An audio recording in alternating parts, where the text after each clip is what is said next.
A financial expert says Finance Minister Nhlanhla Nene's budget speech for the 2015-2016 tax year did not reveal any details about proposed national healthcare insurance and few on the postponed retirement reforms. Rob Cooper, tax expert, says that this means that South African employers and employees will be kept in suspense for a while and about how these changes will affect them. And he says that the lack of more information on these long outstanding issues was disappointing and concerning, especially when coupled with the fact that the minister made few new personal income tax proposals.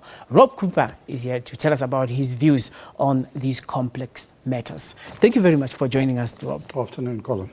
Why this criticism after such a while? Because everybody said this was a good budget. The minister put together some good proposals for the year and tangible targets and timeframes so that they can achieve what they are set out to achieve. Well, I have to say up front that I agree. Economic times globally are difficult. South Africa's economy is in a difficult position, and those realities framed the budget and informed the budget. However, the area that I am involved in, which is employment taxes, we were hoping for a little more from the budget in the sense of a bit more certainty about the direction and how things were going to unfold in certain areas. Quoting the minister in his speech when he was speaking, he says, a discussion paper on financing options will be released shortly by the National Treasury to accompany the National Health Insurance White Paper. And they are looking forward to a public debate and engagement with the relevant stakeholders. So you wanted more information, but plans are in the pipelines so that everybody can be able to have their input in these public debates that are coming. Correct. I think one must go back a little bit. The National Health Insurance goes back to the budget from 5 or 6 years ago. There were proposals at that stage that it would be funded either by a VAT increase or a mandatory contribution by employees around the country. And those proposals were due to be issued, to be discussed, and that was a long time ago. So we've been waiting quite a long time. Now, I agree that the budget does say the same thing as what it was saying a good number of years ago. And as I say, understandably, perhaps under economic circumstances, the National Health Insurance project is very necessary for the country. The public health system must be improved and extended. And there is economic restraints. But still, in rolling these things out, one would like certainty and get that as quickly as possible. So it's a long time overdue. And again, we've been told that, this will again be discussed and rolled out. So we were hoping for more. Yeah, but Rob, in the meantime, when you look at the health care in the private sector, it continues to improve day by day. It's keeping up with technology. And when you go to a private hospital, you get the necessary care. But when you go to a public hospital, it's different altogether, irrespective of whether you're a government employee or you're just a normal citizen. So when you juxtapose the propensity of government to provide quality health care versus the competency of the public sector, how do you think the NHI will address this impending problem? Well, Colin, I think this underlines a difficulty. There's absolutely no doubt that it's essential for the country to improve the quality of the public healthcare system and its outreach into outlying areas.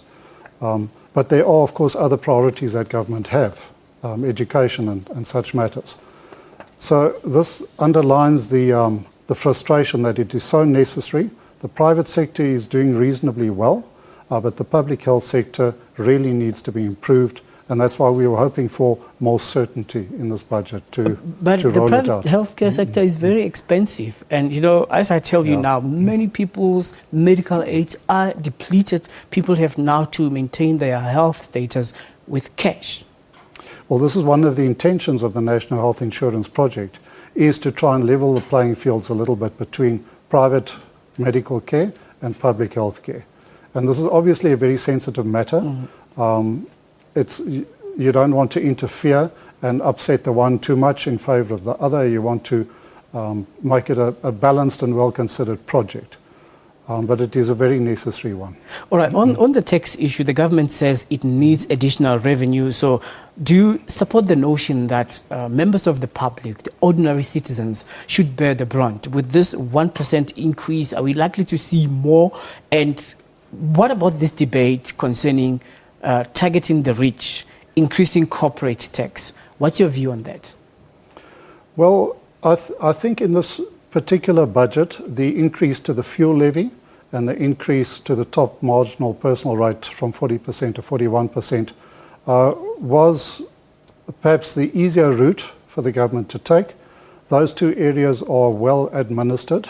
The pay-as-you-earn collection goes through employers and payroll systems and SARS. It's very smooth. And the levy also has a reasonably easy and not expensive process. So it was perhaps understandable that they went that route as an initial raising of tax revenue. The debate about taxing the wealthy more than lower income groups is not really a debate. We have a progressive tax system in this country. Progressive means that the tax rates start at low rates and they move higher as the income of the individual moves up. So that has been the case in the country for a long, long time. And your views concerning VAT increase? Well, I would personally have liked to seen a VAT increase now, but perhaps given the other problems facing government down the line with ESCOMs and all sorts of difficulties like that, and also bearing in mind that the Davis Committee is investigating the whole VAT situation, I think it was probably a sensible decision to leave that one for now and to look at it once there's been due consideration at a later stage. Well, I think that is very sensible for us to leave the discussion here for now. All right, thank you very much. Thank you.